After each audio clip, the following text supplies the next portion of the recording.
Bonjour, bienvenue. Dans cette vidéo, on va vous parler de la communication déficiente. Donc, en quelque sorte, la mauvaise communication. Alors, Comment? c'était un peu quoi? Allô? Ok. La quoi? Je comprends pas quand tu parles. Ah, moi non plus, je reçois jamais ces messages, c'est incroyable. Ouais, Il ça parle vous pour arrive lui, ça? il dit des trucs, je comprends pas. Est-ce que ça vous arrive d'avoir l'impression de parler dans le vide, justement, de pas Il être se met compris? pas à mon niveau. Voilà, ou de pas être écouté. Bon, ça, on a vu que c'était hier, dans la précédente vidéo, mais est-ce que ça vous arrive de pas être compris, de pas être entendu, de pas réussir à expliquer aux gens ce que vous voulez leur expliquer? Ben, c'est vraiment un cas flagrant de communication déficiente. Ouais. C'est parce que vous avez un des éléments qui est... on a vu qu'il y avait plusieurs éléments, on a réfléchi un petit peu, il y a plusieurs éléments qui sont concernés par ça, par la communication. Donc il y a le feu. En premier, il y a le feu. Déjà.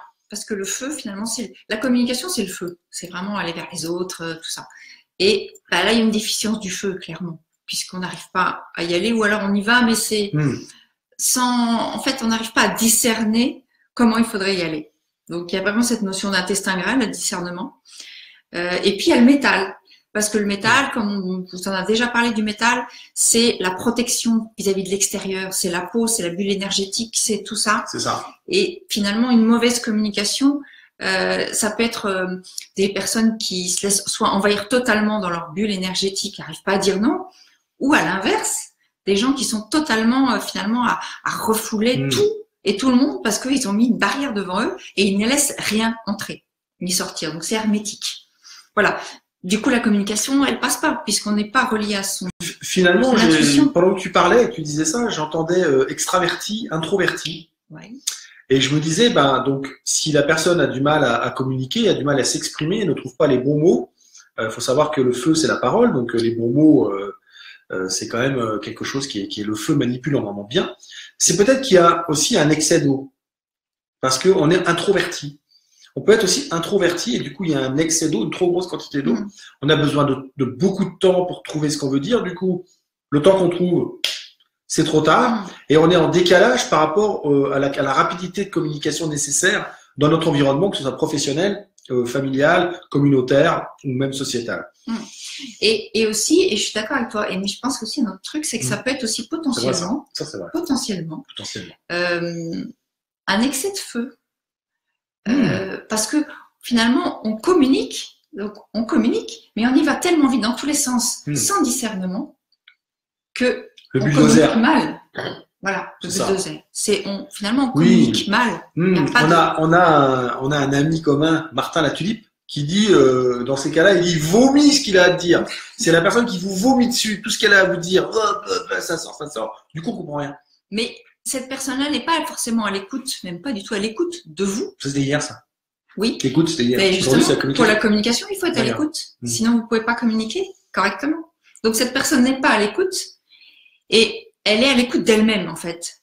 Donc, finalement, quand elle vous vomit des choses, c'est que elle a des choses à dire. Elle ne discerne pas si vous êtes prêt à recevoir, comment vous êtes prêt à le recevoir. Elle le balance. Mais là, on est sur une communication pour exprimer quelque chose qui nous concerne.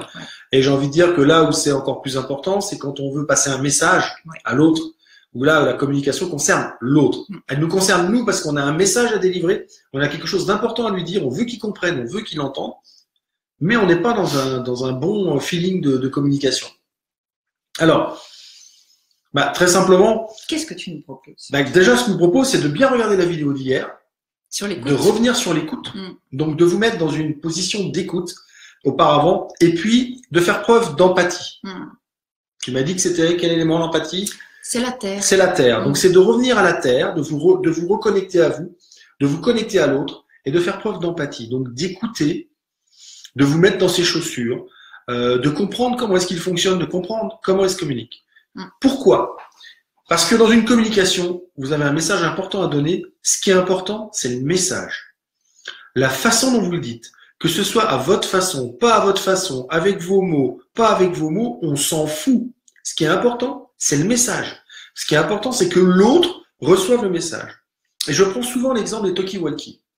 Vous avez un chef de groupe à l'armée avec un talkie-walkie qui est sur une fréquence 1, et vous avez un autre chef de groupe qui est censé venir à son secours si jamais il y a un problème, mais lui, il a l'habitude d'être sur la fréquence 2.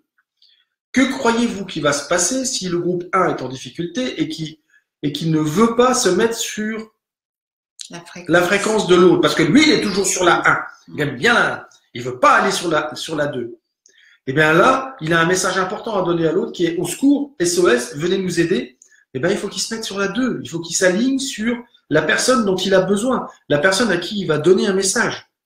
C'est important. Dans ce cas-là seulement, si vous avez à exprimer un avis, exprimez votre avis comme vous voulez.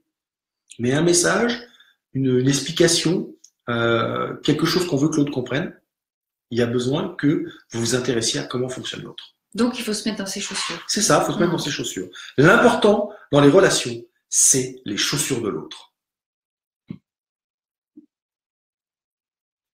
Alors, allez-y, endossez les chaussures de l'autre. On vous dit à demain. Ciao. Dans une prochaine vidéo. Ciao.